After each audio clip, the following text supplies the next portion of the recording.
Branded কম। লোকের না খাবার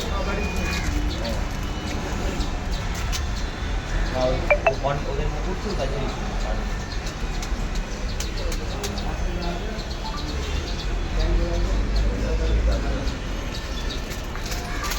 এই যে মিট মশলা চলে গেল, তরকারি কিন্তু যেটা অনেকে বলছে কাঁচা মশলা, তো সেই ব্যাপারে বলছি তরকারি যা হওয়ার হয়ে গেছে।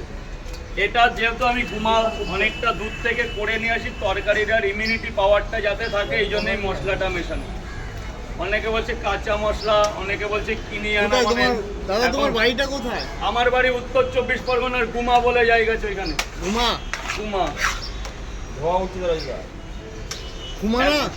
ঘুমা না, গুমা। ঘুমা, আমি ভেবেছি ঘুমা। হাবড়ার ওই দিকটা কি? হ্যাঁ হ্যাঁ হ্যাঁ, হাবড়া। আচ্ছা, ওই গুমা হাবড়া। আরে বাবা, সবই তো জানো। আহ, এই যে ভাজা, এই কাকা তুমি আমার সাথে একটু পরে কথা বলো বাবা, এখন বেচা কেনার টাইম তো, এখন তরকারি বানাচ্ছি।